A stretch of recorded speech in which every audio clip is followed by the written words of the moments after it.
Girls and guys, welcome back to the YouTube channel. So we have got a makings of a race car. We've got Kirbys E90 E90. Yes, we're going for an E90. I'm messing this up because I didn't write anything down to actually work out what's going on. So he's brought this to get into doing more track driving. So today we're doing brake fluid change for AT Type 200, BC Coilovers, and a couple other little niggly bits, but he's been a busy boy already.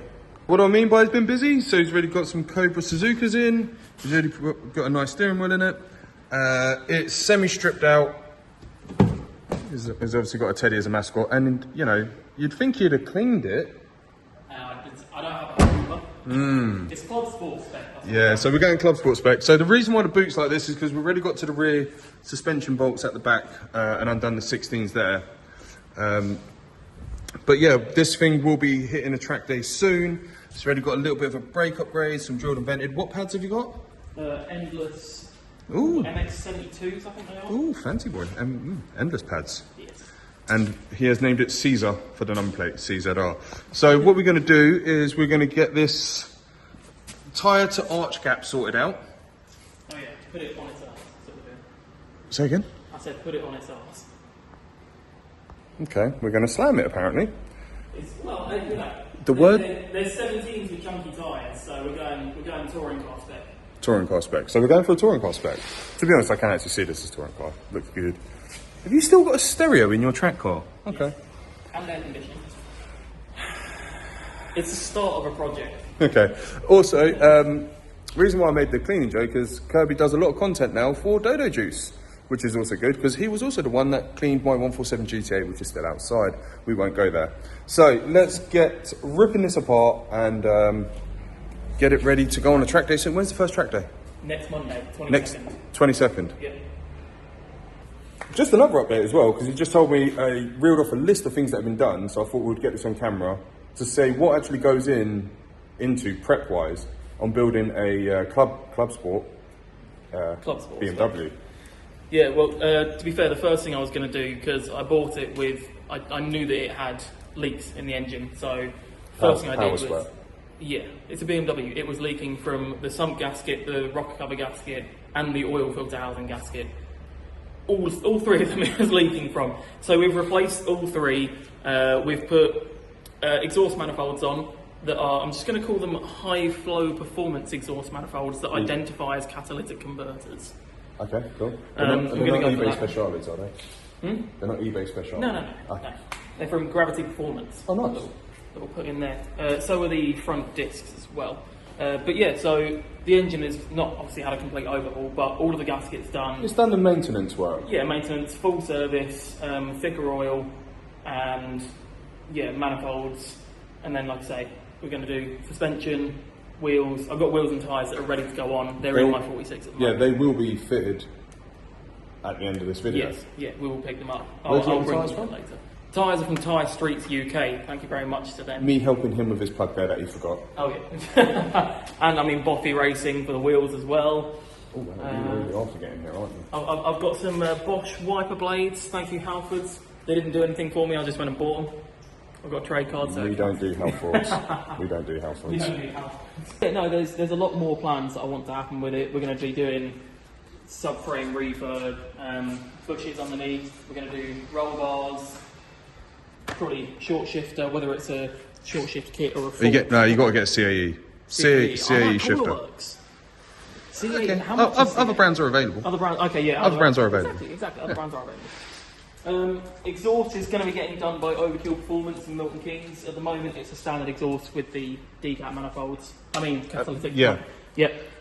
Yeah. Catalytic converter. Shout out AGW MOTs. Jesus. But yeah, at the moment it'll be ready to go on the track in just over a week's time. Alright, well, as I've just realised I dropped the locking wheel nut down there, let's get this, let's lower this bad boy. Oh, look at that.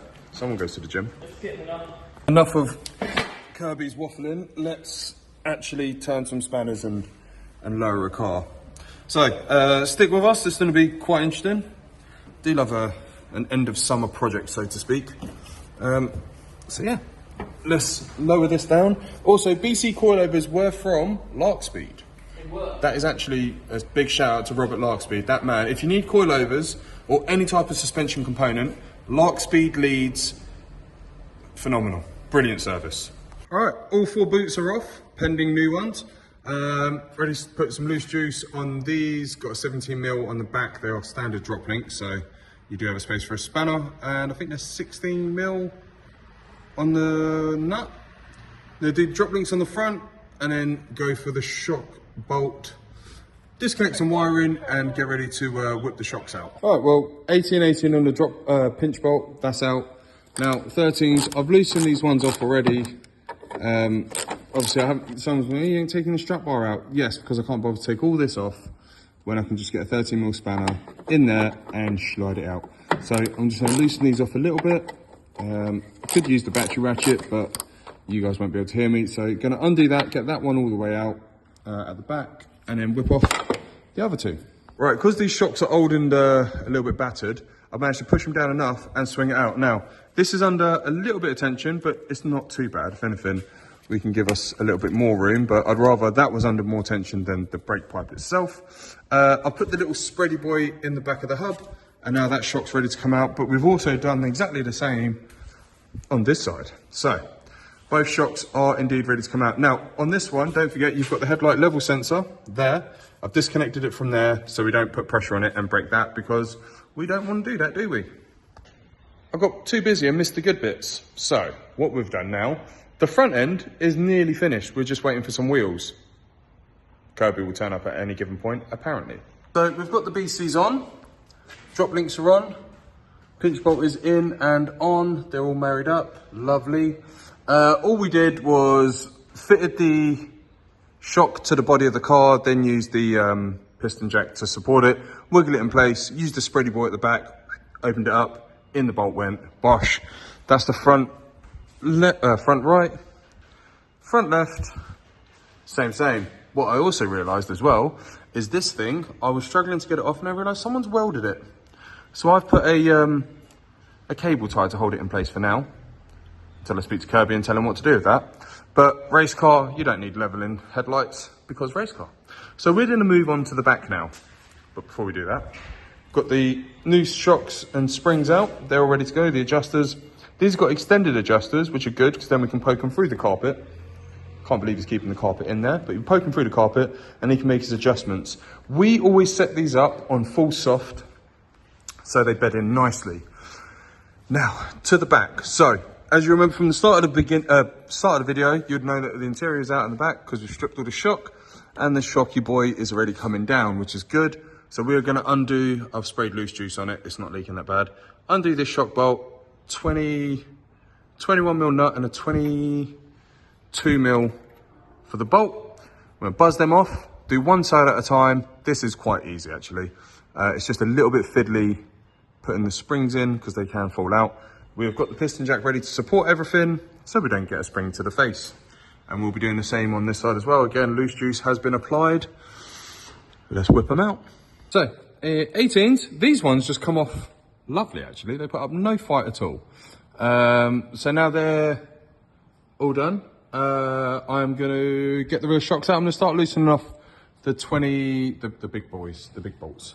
Okay, so the suspension's on, the new wheels they're nearly on, but we're not going to show that. We're going to change the brake fluid, we've got 80 ready to go in. I'm just sucking out the old stuff and then we're going to bleed it through. All right, that's done. Now, here we go. Now, the ATE stuff, this used to be called Super Blue back in the day, and it was awesome, I loved it. I used it in pretty much every track car we did. And then they stopped doing that, and then they made it this colour, I don't know why. I don't know why they stopped Super Blue. I think there was rumours that it damaged the testing equipment in America or something like that, who knows. They always spoil the fun. But yeah, so filling this up. The reason why I like this stuff, I don't know if it's still got the boiling points. Oh, that is blurry as hell. Yeah, so it's got really good wet and dry boiling points on it, which is nice. It's good track day fluid, good, cheap, affordable. Oh my God, I spilt it everywhere. So yeah, let's get the brakes bled. Things just don't really go that easy anymore, do they? So, the car's behind me now on the other ramp. Oh, you just had a little sneaky peek. Had a ramp failure. Yeah, my new ramp. It's got a little bit of an issue. Engineer's on the way out. It'll be sorted in no time. But had a problem with the ramp. It was stuck halfway, so wasted a lot of time getting that down because it was stuck on the locks. But it's down. And now it's on the wheel alignment ramp. We were halfway through bleeding the brakes. So the last clip you'd have seen is me bleeding the brakes on it. And now it's over there. So I guess I should show you what it looks like. We still need to bleed the brakes, but you're going to see it now because I had to put all the wheels on. We have gone touring car look. I'm very, very happy with that. I could have cleared all the stuff out of the way, but, you know. I mean, arch gap, looking good. Brakes are good. It's a good fitment all round. Let's have a little look-see on the rear. Move this bright orange bag. Yeah, I mean, don't know if it needs a little bit of raising on the front or raising at the back or lowering from the front. Who knows? But looking better. And the good thing is I needed to use planks to get it on my 4-post. Let's look at it from this side. I mean, it is going to settle. I mean, is it worth making little fettles now, or do we wait for it to settle? Because I've had a hell of a day. I'm probably going to say we're going to leave it to settle overnight and have a little fettle in the morning. Does look good though.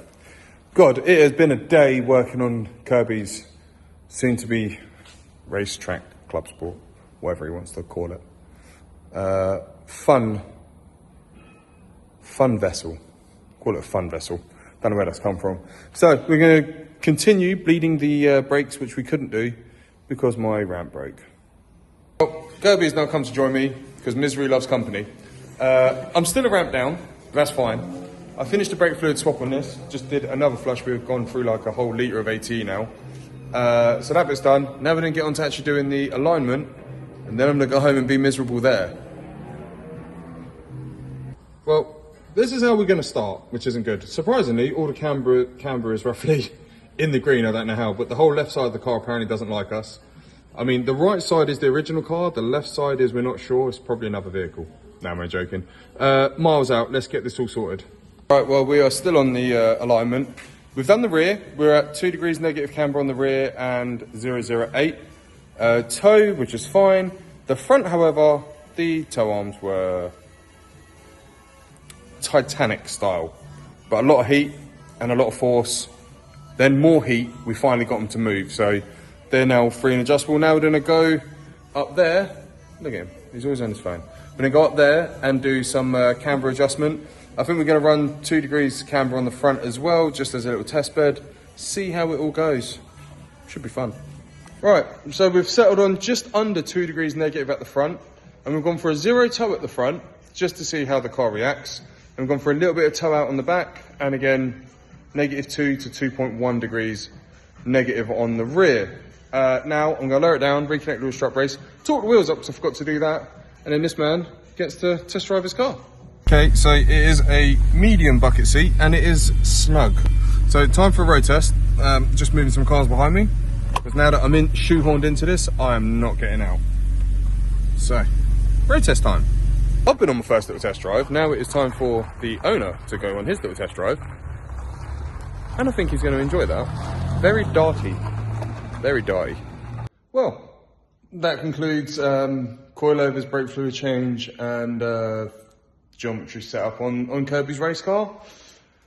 Hopefully we will be seeing it again. Hopefully he keeps it on the tarmac. So, that one is done.